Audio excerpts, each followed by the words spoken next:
والصلاة والسلام على من لا نبي بعده. أما بعد، أعوذ بالله من الشيطان الرجيم. بسم الله الرحمن الرحيم. وبالآخرة هم يوقنون. صدق اللہ العظیم. یہ ایک مختصر جملہ ایک آیت کی شکل میں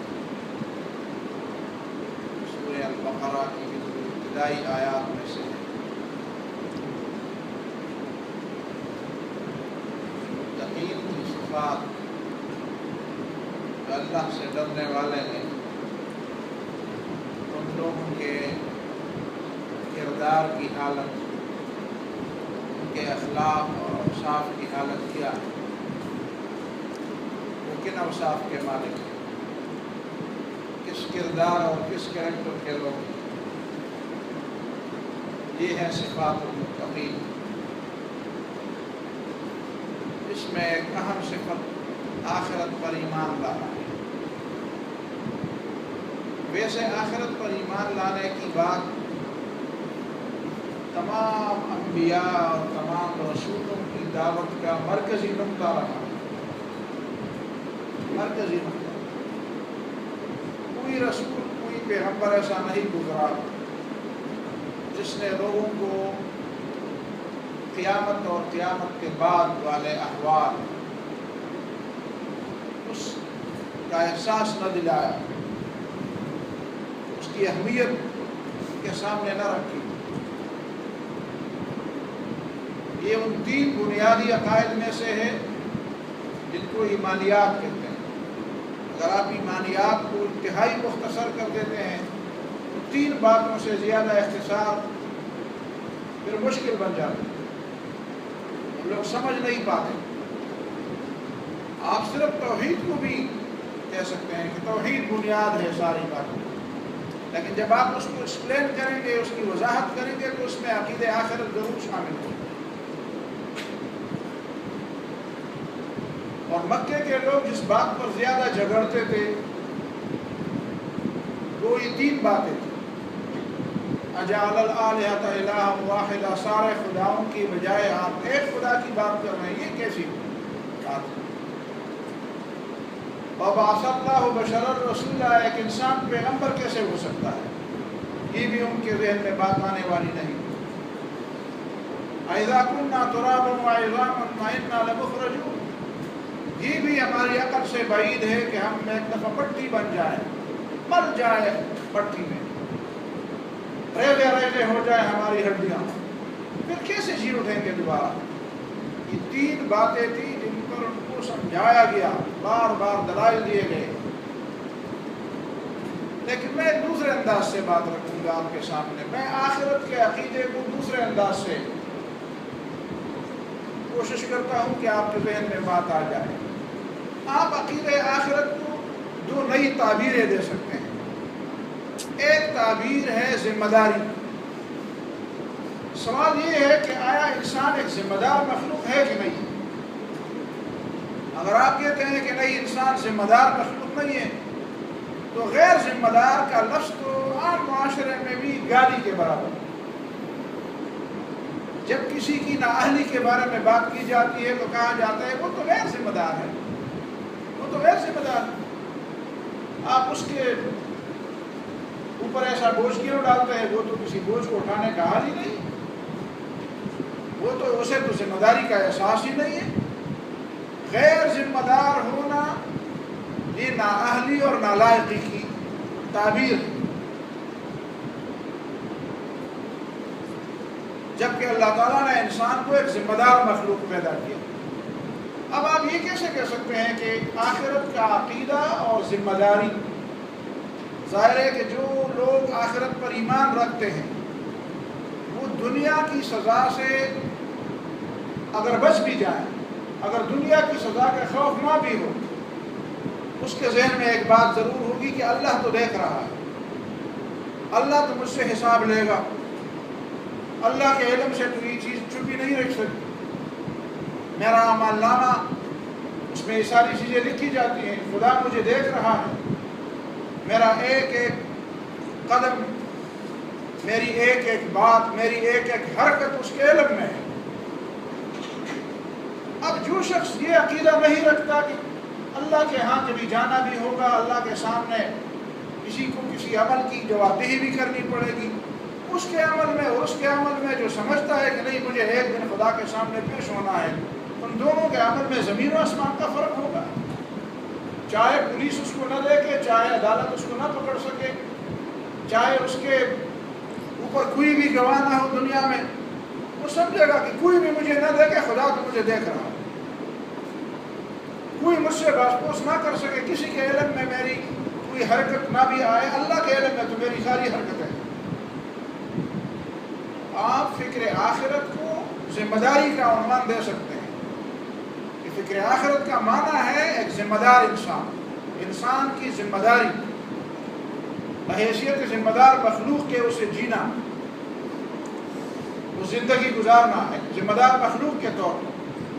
اور آخرت سے غفلت کا معنی ہے غیر ذمہ دار مخلوق کے طور پر، جانور کی طرح، بالکل غیر ذمہ دار مخلوق، نااہل نالائق مخلوق کی طرح، کہ جس کے قول و قرار کا، جس کے وعدے کا، جس کے عمل کا، جس کی زبان کا کوئی اعتبار نہ، وہ کچھ بھی کر سکتا ہے اور کچھ بھی مان بھی سکتا ہے اور اسی سے فوراً انکار بھی کر سکتا ہے۔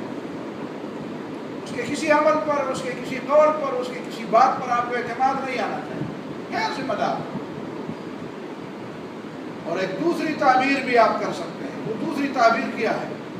وہ دوسری تعبیر میں سمجھتا ہوں یہ ہے کہ انسان کو اپنی اہمیت اور اپنی حیثیت کا اندازہ اس دنیا میں نہیں لگ سکتا۔ بچپن میں ہم گاؤں کے رہنے والے ہیں تو بازار آتے جاتے تھے تو ٹانگوں میں آتے جاتے تھے، تو مجھے بچپن کا قصہ یاد ہے کہ ایک ٹانگے میں ہم بیٹھے تھے تو ٹانگے والا قصہ سنا رہا تھا کہ گھوڑے کو اللہ نے جو قوت دی ہے، اس گھوڑے کو اپنی قوت کا اندازہ نہیں ہے، قیامت کے دن اس کو پتہ چلے گا کہ میرے اندر کتنی قوت ہے۔ تو جب بھی مجھے یہ بات یاد آتی ہے میں سمجھتا ہوں کہ انسان کو اپنی قدر کا اندازہ نہیں ہے اس دنیا کے اندر۔ انسان کو نہیں معلوم، فَلَا تَعْلَمُ نَفْسٌ مَا أُخْفِيَ لَهُم مِّن قُرَّةِ أَعْيُنٍ، کسی انسان کو نہیں معلوم، کسی انسان کو نہیں معلوم کہ اس کی آنکھوں کی ٹھنڈک کے لیے اللہ تعالیٰ نے قیامت میں کیا کچھ چھپا رکھا ہے۔ پچھلے دنوں ایک عالم دین نے مجھ سے سوال کیا، یاد نہیں آ رہا کون تھا اس پر، کہ آدم علیہ السلام تو جنت میں تھے، آدم علیہ السلام تو جنت میں تھے، کیا اسے بھی نہیں معلوم؟ آپ نے سوال کیا، ماشاء اللہ، جنت میں تو آدم علیہ السلام تھے، رہتے تھے وہاں، لیکن قرآن پھر بھی کہتا ہے فَلَا تَعْلَمُ نَفْسٌ، تو کیا آدم علیہ السلام جب جنت میں رہتے تھے اس کو نعمتوں کا احساس نہیں تھا؟ قرآن تو کہتا ہے فَلَا تَعْلَمُ نَفْسٌ مَا أُخْفِيَ لَهُم مِّن قُرَّةِ أَعْيُنٍ، انسان کی آنکھوں کی ٹھنڈک کے لیے اللہ نے جو کچھ تیار کیا ہے کسی کو نہیں معلوم۔ تو آدم بابا کو نہیں معلوم، وہ وہاں رہتے تھے۔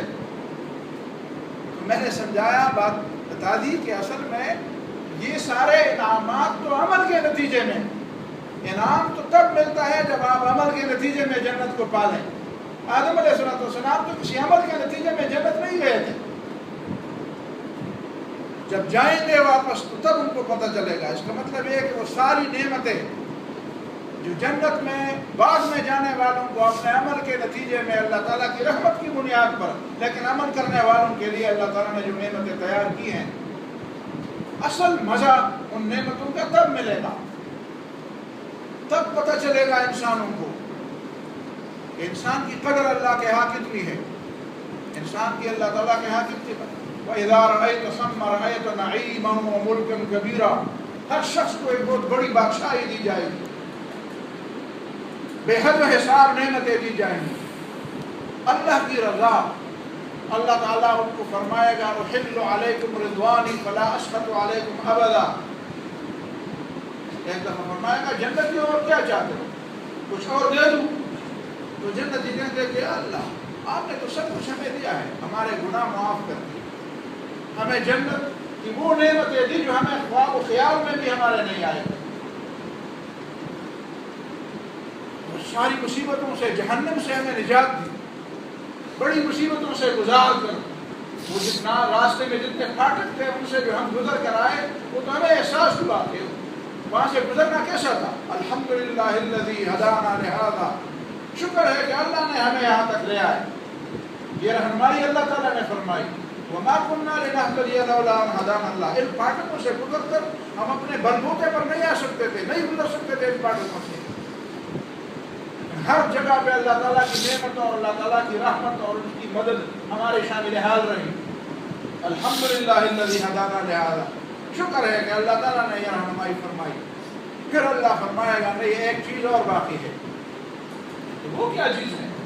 اللہ فرمائے گا احل علیکم رضوانی، میں تمہیں اپنی رضا کی سرٹیفکیٹ دیتا ہوں، اپنی رضا کی ڈگری دیتا ہوں. میں تم سے ہمیشہ راضی.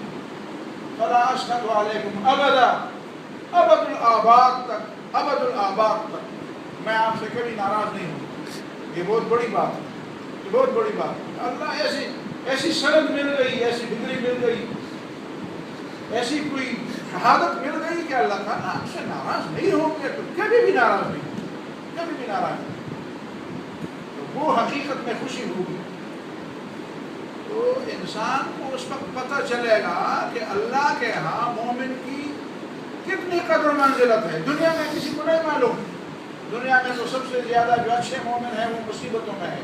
اشد البلایا الانبیاء ثم الامثل فالامثل، سب سے زیادہ مصیبتیں انبیاء پر آتی ہیں، اور جو ان کے قریب ہوتے ہیں ان پر اس کی نسبت سے مصیبتیں آتی ہیں. دنیا میں انسان کو اپنی قدر کا نہیں اندازہ، بس اسے اعتماد کرنا چاہیے اللہ تعالیٰ پر کہ اللہ تعالیٰ نے واقعی انسان کو جو بہت بڑا مقام دیا ہے، بہت بڑا مقام دیا، اسے اس پر اعتماد ہونا چاہیے، ایمان ہونا چاہیے. باقی پتہ چلے گا قیامت کے دن. تو میں سمجھتا ہوں فکر آخرت کی یہ دو تعبیریں آپ کسی بھی انسان کو جو بالکل جو دو پاؤں پر چلنے والا ہو، جو صرف کھانا کھانے والا ہو، اس کو بھی آپ سمجھا سکتے ہیں. بتائیں انسان ایک ذمہ دار مخلوق ہے یا غیر ذمہ دار مخلوق؟ اگر وہ ذمہ دار مخلوق ہے تو لازم قیامت آنی ہے.